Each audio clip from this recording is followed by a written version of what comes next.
Welcome student. आपण बघत आहोत स्टँडर्ड 5 सेमी सब्जेक्ट इंग्लिश आणि पोएम आहे 7 युनिट 4 मधली.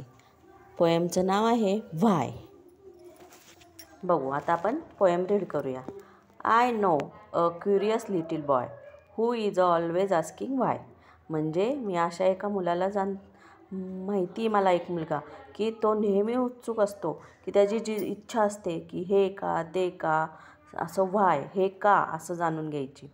व्हाय this, why that, why then, why now, why not, why by the by. म्हणजे हे असंच का, हे तसंच का, हे आत्ता का, हे इथं का, हे नंतर का, हे आत्ता का नाही, हे नंतर का नाही. म्हणजे सारखे त्याला प्रश्न पडतात आणि ते जाणून घ्यायची त्याची क्युरियस म्हणजे काय इच्छा असते की त्याला सगळं माहिती करून घ्यायची इच्छा असते. He wants to know why wood should swim, why lead and marble sink. म्हणजे त्याला जाणून घ्यायचे की लाकूड हे तरंगतंच का, लीड आणि मार्बल हे सिंक बुडतंच का. The sun should shine and wind should blow. Sunshine म्हणजे सूर्य चमकतोच का, हवा वाहतेच का. And why we eat and drink. मग आपण खातोच का, मग आपण पितोच का. He wants to know what make the clouds.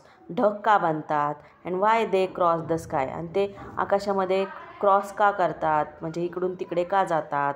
Y sing the sun behind the hills. मग सूर्य हिल्सच्या मागे का जातो. And why the flowers die. आणि मग फुलं का असतात ती सुकतात का.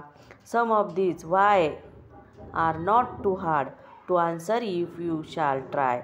Others no one ever yet has found the reason why. म्हणजे काय काय प्रश्न एवढे कठीण असतात की शोधूनही त्याचे प्रश्न उत्तर सापडत नाही. मग असंच का. आणि काय काय असे प्रश्न पडतात की त्याचं खूप प्रश्न उत्तर मिळवण्यासाठी खूप हार्ड म्हणजे खूप कष्ट जातात मिळवण्यासाठी. आणि काय काय प्रश्न असतात की त्याची कितीही कठीण कितीही हार्ड प्रयत्न केले तरी उत्तर मिळवू शकत नाही.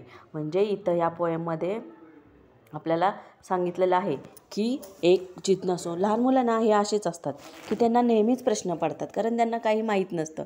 कारण त्यांना हे सगळे जे वस्तू किंवा ते पाहत असतात आजूबाजूला ते सगळं नवीन असतं. म्हणून मुलांना प्रश्न पडतात की हे फुल असं का सुकतं, मग सूर्य का चमकतो, पाणी का वाहते, हवा का वाहते. असे सतत त्या मुलाला छोट्या प्रश्न पडत असतात. तसे तुम्हालाही पडतात ना प्रश्न. मग मिळतात का तुमच्या प्रश्नांची उत्तरं. समजली का कविता सर्वांना. छान होती ना. तुम्ही पण लहान होते तेव्हा असेच विचारत होते ना आईवडिलांना प्रश्न. तर आता आपण ही पोयम 2 टाईम लिहायची आहे वहीमध्ये आणि रीड करायची, लर्न करायची आहे. आणि याचे क्वेश्चन आन्सर मी पाठवणार आहे. ते लर्नसुद्धा करायचे आहेत, राईटसुद्धा करायचे आहेत. थँक्यू.